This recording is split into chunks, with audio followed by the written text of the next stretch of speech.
우리 생생한 뉴욕 현지의 이슈를 들어보는 시간입니다. 우리 배수연 연합인포맥스 뉴욕 특파원 화상 연결되어 있습니다. 배 기자님 안녕하세요. 안녕하세요. 네, 안녕하십니까. 네, 지금 한국은 약간 여름 날씨가 조금 이제 끝물이고 낮에는 여전히 덥지만 아침하고 저녁은 조금 이제 찬바람 불기 시작하거든요. 혹시 요즘 뉴욕 센트럴 파크 요즘 분위기 어떻습니까? 아시겠지만 뉴욕은 그 위도가 평양하고 비슷합니다. 그래서 지금 아침 저녁으로는 지금 일교차가 상당히 심하고요. 이미 좀 많이 좀 선선하다는 걸 느낄 정도로 날씨가 많이 좋아졌습니다. 다행이네요. 그 좋아지는 날씨만큼이나 미국 경제가 최근에 상당히 좋아지는 것 같아요. 특히 이제 지난 주말에 나왔던 고용 지표가 우리 불과 지난주인가요? 뭐 일자리 수 100만 명 나오네 마네 뭐 이거 또 속았네 뭐 이런 얘기 했었는데 7월 일자리가 94만 명 넘었고 저는 더 인상적이었던 게 6월 달도 상향 조정이 돼가지고 거의 90만 명 그 가깝게 넘게 나왔잖아요. 제가 봤을 때는 이 정도면 뭐 미국 고용시장 거의 이제 또 완전 고용에 가까워져 가는 것 같은데 그 지난주 나온 미국 고용 지표에 대해서 현지에서는 평가가 어떻습니까? 박한가요? 아니면 이거 대단히 좋다라고 좀 놀라고 있나요? 예, 월가 전문가들도 이제 코로나19 확산세가 더 이상 이제 고용에 이제 타격을 주지 않는다면 이제 미국 연준이 채권 매입 축소를 이제 검토하고 이제 번개도에 들어갈 때가 되지 않았나라고 하는 의견을 내놓고 있습니다. 특히 제롬 파월 미 연준 의장이 테이퍼링에 앞서서 강력한 고용 보고서를 보고 싶다라고 말씀을 하셨고요. 이런 점을 감안해서 미국 컨설팅 업체인 그랜트 손턴의 다이언 스윙크라는 분은 연준이 준비를 마치고 테이퍼링을 시작해도 좋은 숫자가 나왔다.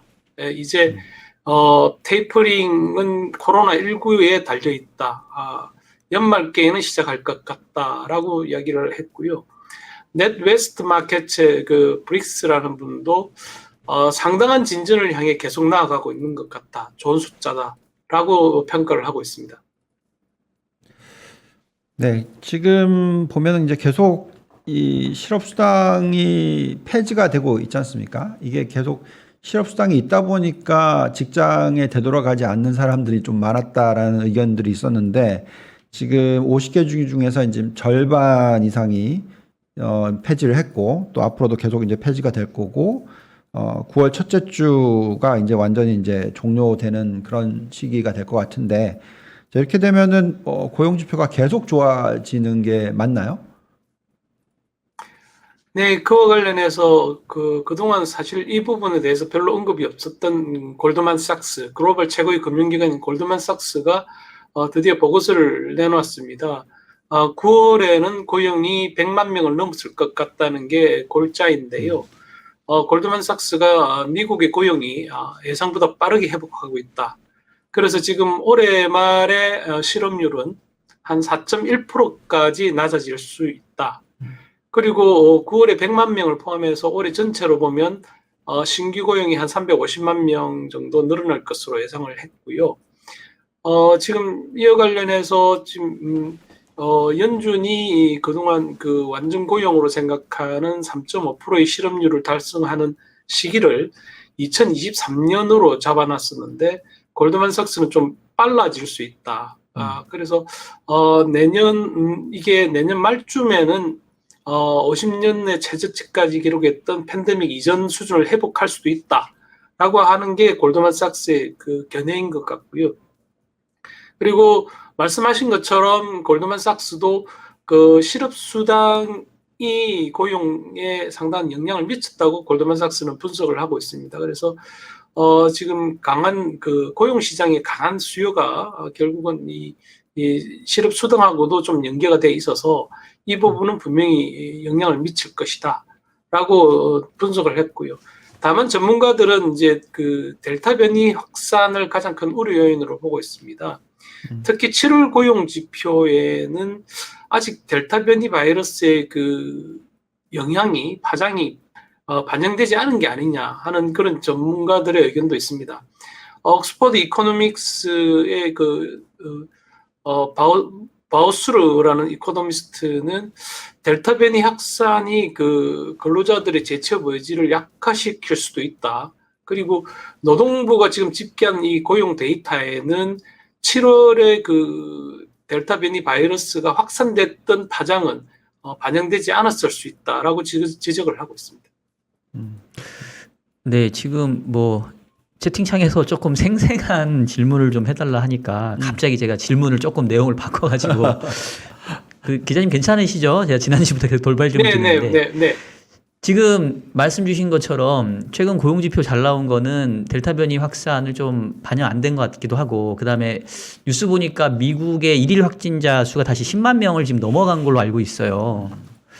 그러면 이게 자칫 이제 다시 또 미국 경제가 뭐 그 락다운까지는 아니더라도 이 경기 회복세가 좀 좋아지는 것들을 억제할 정도일지 지금 배 기자님 보시기에 뭐 특파원 생활 하시면서 미국 현지에 이렇게 뭐 식사도 하고 다니시고 어디 구경도 다니시고 할 텐데 지금 이 확진자 10만 명이 넘어갔다고 하는데 체감적으로 좀 심각성을 느끼십니까? 아니면 뭐 별로 그거 잘 못 느끼십니까? 예, 지금 그 뉴욕에서는 대형 쇼핑몰에서도 마스크를 끼지 않고 다니는 사람들이 많습니다. 그러니까 그 실내 매장 내에서도 마스크를 끼지 않아도 지금 크게 저지를 받지 않고 개인의 판단에 맡기고 있거든요.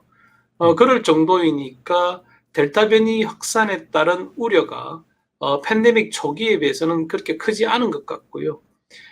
지금 10만 명이 늘어났지만 앞서 출연자도 말씀하신 걸 제가 봤는데 이게 그 과학적으로도 원래 그 바이러스가 전이가 많이 되면 이 매개체에게 치명상을 주면 전이가 그렇게 확산이 안 된다고 합니다. 그래서 이게 코로나19가 무서웠던 게 에볼라 바이러스와 달리 에볼라 바이러스는 워낙에 그 치명률이 높아서 매개체가 벌써 그 죽음이 이르렀고 그게 더 이상 확산이 안 됐었는데 코로나 바이러스는 치명률도 높고 그 전파력도 강했던 그런 아주 별종의 그런 바이러스로 취급이 됐었는데요. 델타 변이가 되면서 감염률은 높아졌는데 상대적으로 치사율이 좀 낮아지는 그런 부분도 일정 부분 고려가 되는 것 같습니다. 그리고 지금 이제 백신 보급이 지금 되고 있는 상황이고요. 그래서 팬데믹 초기에 그런 우려사항, 그만큼 공포스럽지는 않지만 여하튼 한번 그 놀란 마음이 있기 때문에 고용에 일정 부분 부정적인 영향을 미칠 수도 있는 것 아니냐 하는 게 전문가들의 의견이고요. 그리고 파우치 박사가 전면적인 봉쇄는 없다고 이야기했던 만큼 그에 대한 신뢰도 좀 있는 것 같습니다. 네. 자, 그럼 이렇게 지금 계속 경기가 회복을 할 거다라는 예상인데 이렇게 되면 좀 너무 이 미국의 10년 국채 금리가 낮게 유지가 되는 게 아닌가 뭐 이런 생각이 들기도 합니다. 지금 어저께만 하더라도 이제 다시 이제 1.3%대로 올라섰는데 또 여기에 또 대규모 국채 발행 물량도 좀 집중이 되는 그런 추세고요. 그러면 미국의 금융가에서는 지금 어떻게 지금 국채 금리가 흘러갈지 지금 어떤 전망들이 나오고 있나요? 네, 지금 이번 주에 일단 미국채 공급이 좀 많이 이어질 것 같습니다. 3년물 580억 달러가 10일 오늘 저희 여기에서 발행되고요. 그리고 10년물 410억 달러와 30년물 270억 달러가 이제 11월, 12일 잇따라 시장에 나옵니다. 이에 대해서 이제 운용을 하시는 입장인 그 갈로마라는 그런 디렉터는 이번 주에 3년물, 10년물, 뭐 30년물이 많이 나와서 지금 국채 가격이 좀 내릴 수 있는데 그러면 추가로 편입하겠다. 지금 저가에 매수하겠다는 입장인 반면에 지금 그 최근에 미국채 금리 하락세가 이미 이제 바닥을 찍은 것 아니냐 하는 그런 우려를 나타내는 시각도 있습니다. 이 코너를 통해서 저희들도 지적했지만 이 펀더멘털을 반영한 게 아니라 일종의 숏스퀴즈가 지금 미 국채 수익률을 끌어내린 게 아니냐 하는 그런 우려의 목소리도 있어서 이 부분에 대해서 좀 더 방향성을 고민할 것으로 보입니다. 네, 일단은 뭐 미국채 금리를 얘기해 주셨는데 지금 전주말에 고용지표 나오면서 미국채 10년이 1.3%로 올라가긴 했지만 3월 초에 1.78%까지 갔던 거를 감안해 보면은 한참 내려와 있거든요. 그리고 이제 브레이크다운 해보면은 결국은 기대 인플레이션 부분이 많이 하락을 했습니다. 왜냐면 BI 스프레드도 많이 좁혀졌으니까. 그 얘기는 채권 시장에서는 이 미국의 물가도 이제 고점 찍고 내려갈 거다라는 생각을 사실 먼저 반영했거든요. 근데 지금 이번 주 수요일 날 미국 이제 또 7월 CPI가 발표가 되잖아요. 지난달에는 5.4% 나왔지만 우리 앞선 시간에도 얘기했던 것처럼 최근에 뭐 중고차 가격도 조금 안정되고 있어서 이제 낮아질 거다라는 기대와 전망들이 있는데 현지에서의 지금 분위기는 어떻게 예상을 하고 계시나요? 네, 우선 가장 주목해야 될 게 미국 근로자들의 평균 임금이 시간당 평균 임금이 거의 이제 15달러에 육박했다 하는 부분을 좀 주목해야 될 것 같습니다. 그동안 여러 차례 지적해왔듯이 지금 임금 상승에 따른 인플레이션 압력에 대해서 아직까지는 본격적으로 반영이 되지 않은 부분이 있지 않느냐 하는 그런 우려가 있고요. 지금 대부분의 그런 뭐 식당이라든지 아주 저임금 근로자들도 15달러 이상을 주지 않으면 이제 그 일손을 구할 수 없는 지경이 되고 있습니다. 관련해서 오는 11일에 내일입니다. 미국 현지 시간으로는 이제 CPI가 나오고요. 그 다음 날 이제 생산자 물가가 나오는데 월가에서는 7월 CPI가 전월 대비로는 한 0.5%, 전년 대비로는 5.3% 지금 오를 것으로 보고 있습니다. 그래서 전달 대비로는 상승폭은 좀 줄어들겠지만 절대 수준은 여전히 높은 수준이고요. 근원 물가도 전년 대비로 한 4.3% 오를 것으로 보고 있습니다. 이게 연준의 물가 목표치가 2%인 점을 감안을 한다면 엄청난 물가 상승세고요. 이게 연준이 그동안 일시적이라고 얘기했던 부분은 고용이 당초 생각보다 회복되지 않았다고 했던 게 논거였습니다. 그래서 지금 고용이 회복된 만큼 물가 상승세도 계속된다면 연준의 입지는 상당히 좁아질 수 있을 것 같습니다. 관련해서 연준의 그 독립성을 상당히 중시하는 미국에서도 정치권에서 제롬 파월 연준 의장의 직격탄을 날리는 정치인이 나왔습니다.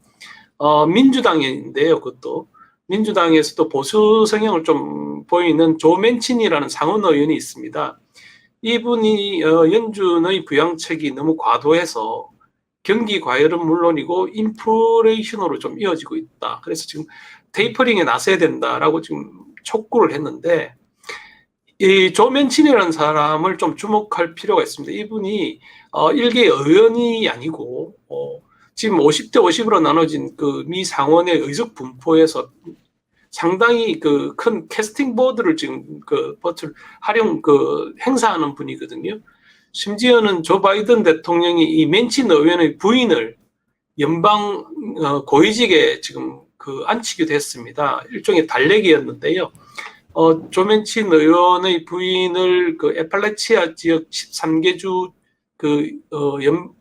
주정부와 연방정부의 그런 경제 동맹체인 애팔라치아 위원회의 위원장으로 지금 임명을 했었습니다. 그럴 정도로 맨친 의원을 상당히 신경을 쓰고 있는데 이분이 목소리를 높였다는 점도 저희들이 좀 염두에 두고 앞으로 지켜볼 필요가 있는 그런 변수인 것 같습니다. 네.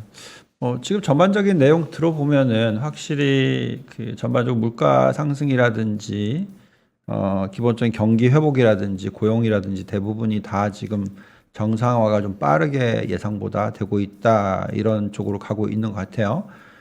그렇기 때문에 많은 분들이 지금 초미의 관심을 가지는 쪽이 미 연준이 좀 더 빠르게 테이퍼링을 시작할 거다 이런 부분인 것 같습니다. 그래서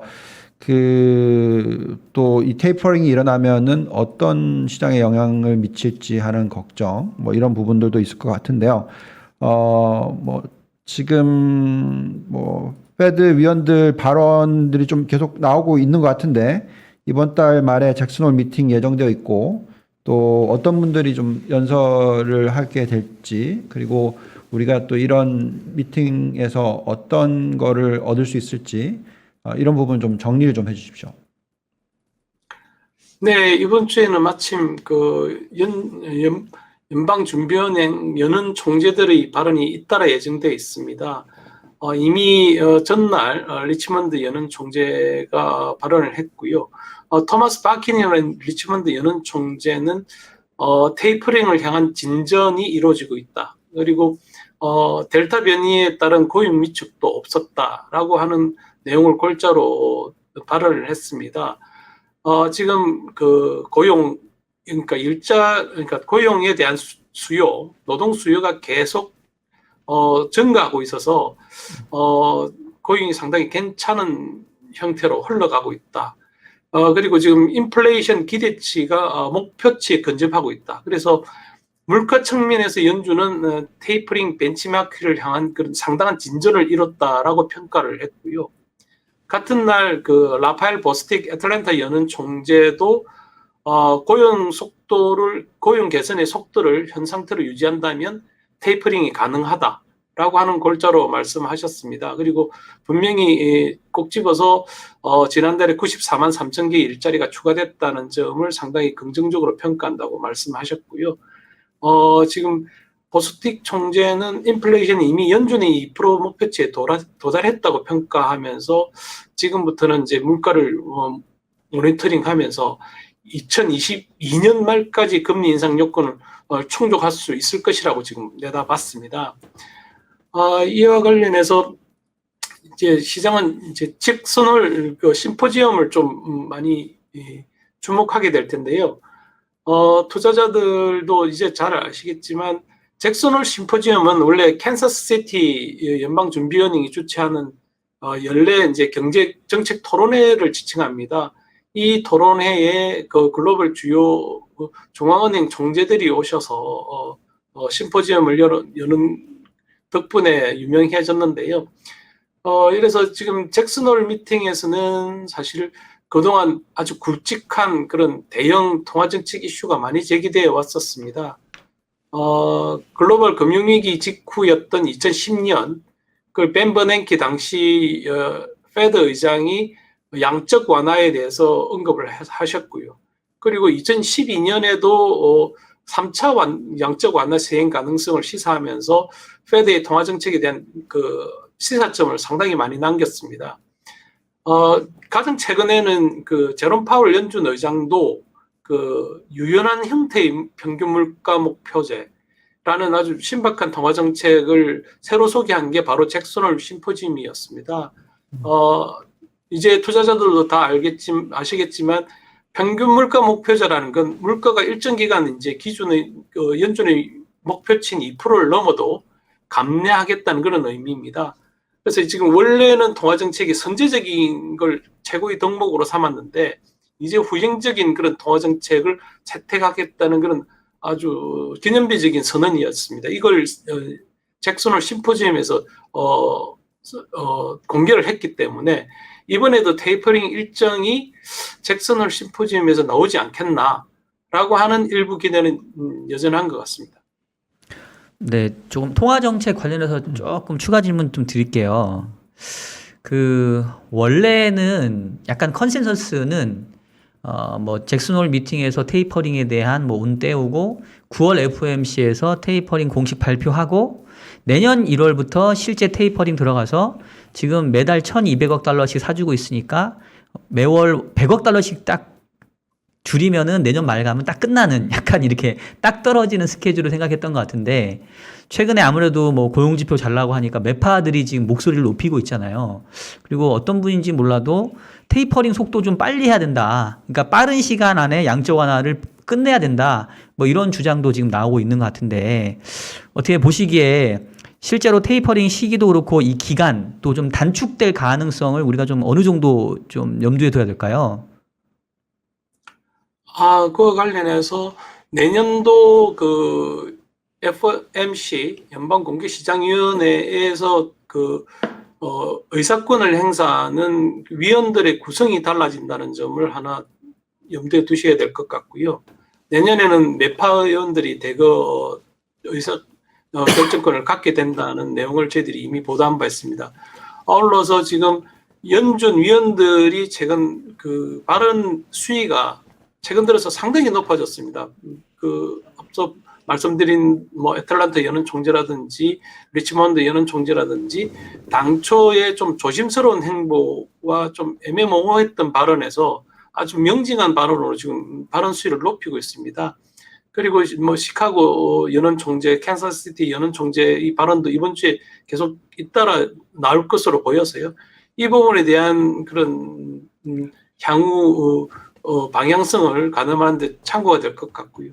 그리고 이미 일부 연준 카플란 연은 총재 같은 경우에는 MBS만이라도 이제부터 줄여야 된다. 미국 주택 시장이 상당히 과열 양상을 보이고 있어서 지금 그런 과열 양상을 보이는 시장에 기름을 붓는 것과 같다. MBS에 대한 그 자산 매입이라도 이제는 줄여야 될 시기다라고 목소리를 높이고 있습니다. 네. 좀 이어서 좀 질문을 하면 이제 대충 얘기를 쭉 계속 들어보면은 테이퍼링을 생각보다 빨리 할 거다. 뭐 이렇게 지금 의견이 좀 모아지고 있는 것 같은데 원래 기존은 내년 초, 내년 뭐 상반기 말쯤부터 시작해서 금리를 올리는 시기는 2023년 하반기 이렇게 지금 원래는 기존적으로 얘기가 되고 있었는데 지금 같은 고용 숫자나 지금 같은 인플레이션 숫자나 이게 좀 가속화되는 것을 보여주면 좀 더 빨리 뭐 예를 들어서 올해 하반기부터 거의 뭐 11월 달부터 12월이던 11월 달이던 테이퍼링을 시작을 하고 금리를 또 2023년까지 기다리지 않고 더 빨리 올려야 되는 그런 시기가 될 거다라고 지금 시장에서는 예측을 하고 있는 건가요? 아니면 과거에 아까도 말씀하셨듯이 미 연준이 지금 스탠스가 기다려서 좀 더 천천히 후행적으로 액션을 취할 거다. 지금 이렇게 보여지기 때문에 기존 스케줄이 그대로 가는 걸로 지금 예측이 되고 있나요? 어떻게 지금 시장은 보고 있습니까? 네, 그 월가의 컨센서스보다는 조금 더 주목해야 될 게 언론들의 동향인 것 같습니다. 주요 언론들 뉴욕타임즈나 파이낸스 타임즈에 보면 이제 그 연준의 책임론을 거론하는 기사들이 좀 늘고 있습니다. 특히 연준이 그 부의 양극화를 부추기고 있다. 그리고 연준의 과도하게 그 싼 자금 공급이 결국은 가진 자들을 더 살찌우고 있다. 특히 주택 관련해서도 다주택을 소유할 수 있는 그 길을 마련해주고 금융기관들도 부채 상환 능력이 높은 부자들에게만 그 대출 그러니까 그 대출을 여신을 제공하면서 다주택을 소유할 수 있는 길을 열어뒀다.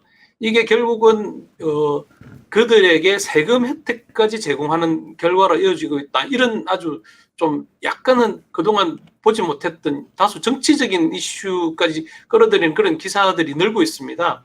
그래서 이런 부분을 보면 연준에 대한 그런 압박은 이제 좀 가시화되는 것 같고요. 그리고 지금 그런 부분에 있어서 연준의 그 스탠스가 어떻게 공고하게 지켜질지는 또 그 제롬 파월의 연임 이슈와도 연계가 돼서 향후 좀 주목해봐야 될 그런 대목인 것 같습니다. 네, 특파원님 또 계속 괴롭히는 것 같아서 좀 죄송스럽긴 한데 그거 하나 좀 여쭤봐야 될 것 같아요. 이게 7월 말에 원래 부채 한도 상향을 했어야 되는 걸로 기억을 하는데 지금 아직 부채 한도 상향이 안 됐잖아요. 근데 그때만 하더라도 뭐 마치 뭐 꼭 안 되면 안 될 것 같이 얘기를 했는데 지금 안 된 상태에서 별 문제 없이 지금 시장이 흘러가고 있단 말이에요.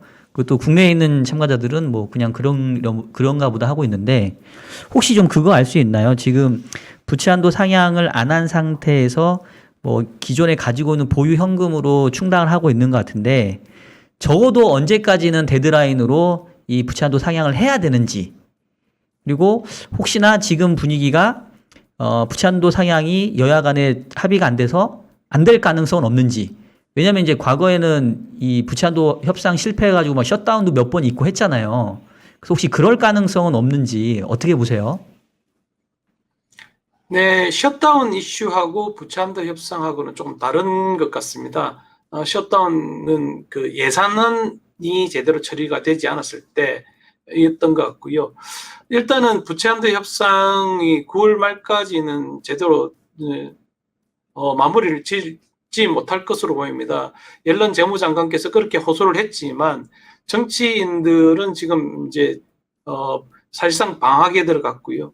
그리고 지금 각 그 지역구로 내려갔습니다. 근데 지역구로 내려갔을 때 이 부채 한도 협상을 했다는 것 자체가 지역구 주민들한테 그 국가의 재정 상태를 악화시키는 결정을 했다는 그런 비난받을 소지가 있다고 합니다. 그래서 정치인들은 지역구로 내려가기 직전에 이런 중대한 결정을 하기를 상당히 꺼려왔던 게 사실이었던 것 같고요.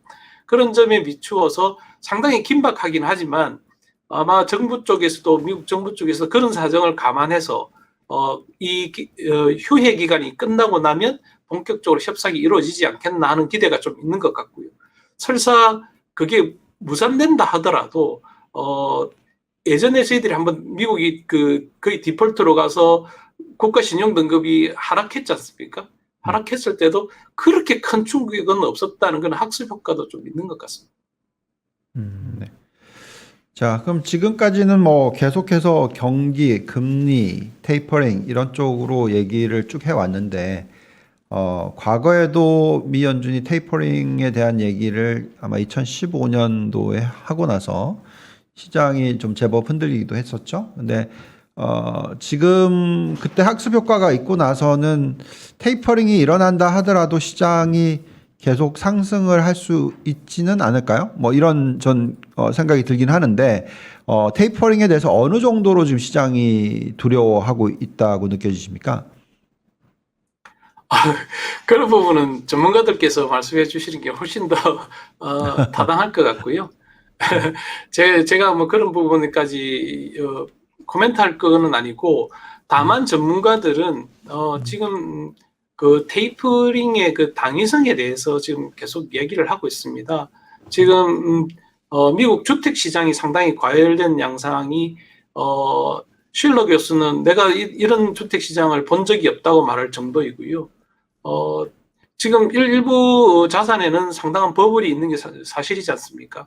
그 버블의 근원이 결국은 연준의 그 무한정한 자금 공급에 따른 것이라는 점에서 결국은 지금 정상화를 위해서라도 테이퍼링을 시작해야 된다. 이런 당위론은 있고요. 그래서 근데 당장 그 고용이 그동안 너무 힘든 거 아니냐. 특히나 그 평균 실업 듀레이션을 보면 이 차트는 예전에 그 벤 버냉키가 상당히 애용했던 차트입니다. 보면 그 평균 실업 듀레이션이 아직까지는 상당히 길다. 그동안의 평균치보다는 상당히 길어서 이 듀레이션이 좀 줄어드는 걸 보겠다는 게 그동안 제롬 파월을 비롯한 연준 집행부의 그런 의견이었던 것 같습니다. 근데 최근 들어서 연준 집행부의 그런 목소리도 조금씩 바뀌었지 않습니까? 그래서 테이퍼링을 위한 지금 테이블 세팅은 지금 되고 있는 것 같고요. 그 테이블 세팅이 언제 끝나서 실제로 이제 그 식탁이 차려질지 그 부분은 조금 더 지켜봐야 될 것 같습니다. 네, 예상 질문 위에 자꾸 다른 질문 들어서 죄송하고요. 이제 마지막 질문 드리고 서서히 마무리하겠습니다. 그 최근에 미국 증시가 사상 최고치 행진을 이어가는 데는 결국 이 미국 실적 호전이 뒷받침되고 있는 것 같은데, 근데 지금 미국도 피크아웃 얘기가 좀 나오잖아요. 그리고 최근에 일부 기업들은 뭐 실적 발표한 이후에도 뭐 주가가 더 올라가기보다는 조금 오히려 차익 실현 매물도 나오는 것 같긴 한데, 3분기 이후에 기업 실적에 대한 전망치가 혹시 여전히 상향 조정되는 그런 모습인지 아니면 조금의 변화가 있는지 혹시 좀 눈에 띄는 모습이 있나요? 네, 이제 뭐 그 실적 발표가 끝나면 이제 8월 말에 있는 잭슨홀 미팅까지는 시장에 별다른 이벤트가 없습니다. 그래서 이제 시장은 이제 델타 변이 바이러스 확산을 가장 큰 이슈로 지금 보고 있고요. 지금 일부 대기업들이 9월 첫째 주가 미국에서는 그 첫째 주 월요일이 노동절로 이제 휴일입니다. 그 이후에는 이제 사무실 복귀를 지금 많이 계획을 하고 있었습니다. 근데 이게 좀 복귀 시점을 좀 늦추는 분위기이고요. 학교도 지금 이제 뭐 방학이 끝나면 재개될 것으로 보이지만 마스크 착용 등에 대한 그런 지침이 지금 지역마다 지금 달라질 것으로 보입니다. 그래서 이게 좀 델타 변이 바이러스 확산의 그 변수가 될 것 같고요. 지금 뉴욕 타임즈에 따르면 지금 델타 변이 바이러스 영향으로 하루 확진자가 이제 10만 명을 넘었다고 지금 나오고 있습니다. 근데 사망자 수도 516명으로 2주 전보다는 2배 수준으로 늘었는데요. 다만 이게 팬데믹 초기 수준에 비해서는 그래도 상당히 안정적으로 지금 유지되는 그런 수준이라고 합니다. 이와 관련해서 기업들의 전반적인 실적은 뭐 여전히 아직까지는 경기 확장세가 유지되고 있어서 그런 부분에 대한 피크아웃 논란은 아직까지는 그렇게 많지 않은 것 같습니다. 일부 펀드 매니저는 상당한 버블이 있는 건 사실이지만 당분간은 더 가겠다, 더 갈 것 같다라고 말씀을 하시고요. 다만 그 델타 변이 바이러스 관련해서 제가 좀 자주 보는 투자 전문인 밸런스에서 하나 재밌는 그 아티클을 소개했습니다. 대부분 다 그 백신 보급에 따라서 그 바이오 제약사들이 엄청난 그 주가 상승 랠리를 펼쳤는데요. 화이자는 글로벌 다국적 제약사이면서도 델타 변이 바이러스 백신 보급에 따른 그런 수혜를 그렇게 많이 보지 못했다. 그리고 지금 그 백신을 권고 횟수대로 모두 접종한 뒤에 이제 추가로 접종하는 걸 이른바 부스터 샷이라고 그러지 않습니까? 이 부스터 샷이 좀 본격화될 조짐을 보이는데 이에 따른 수혜는 화이자가 많이 받을 수 있다. 근데 화이자의 그 밸류에이션을 보면 지금 상당히 낮은 수준이다. 모더나가 화이자의 그 시가총액 한 3분의 2에 해당한다고 합니다. 이게 말이 되냐? 지금 당장이라도 결단을 내려야 된다. 지금 백신 판매가 급증하는 게 다른 제약사에는 대부분 다 가격에 반영돼 있는데 상당한 그 주가 상승 그 촉매제를 갖고 있는 화이자에는 아직 반영이 안 된 것 같다. 지금 이게 밸런스에 따르면 지금 그 주당 예상 이익의 한 13배 정도 수준이랍니다. 화이자가. 근데 이 5년 평균 그 EPS 그 주당 그 주가 수준으로 보면 19.4배였다 그러고요. 모데나가 지금 2022년 EPS 추정치에 한 19.3배에서 거래되고 있으니까 지금 밸런스는 밸류에이션에 있어서 화이자는 밸류에이션에 있어서 좀 매력이 있다라고 소개를 하고 있습니다. 네, 감사합니다. 예, 특파원님 이제 마무리하려고 하는데 혹시 더 하시고 싶으신 말씀 있으실까요? 못하신 말씀 전해주실 소식? 아닙니다. 네, 뭐 앞서 출연하신 분들이랑 진행하신 분들이 너무 많은 이야기를 해주셔서 많이 공부하고 배우고 있습니다. 네, 고맙습니다. 늘 항상 매주 화요일 날 뉴욕 현지의 생생한 소식을 들려주시는 우리 연합인포맥스의 배수연 뉴욕 특파원님이었습니다. 특파원님 감사합니다. 다음 주에 봬요. 감사합니다. 수고하셨습니다.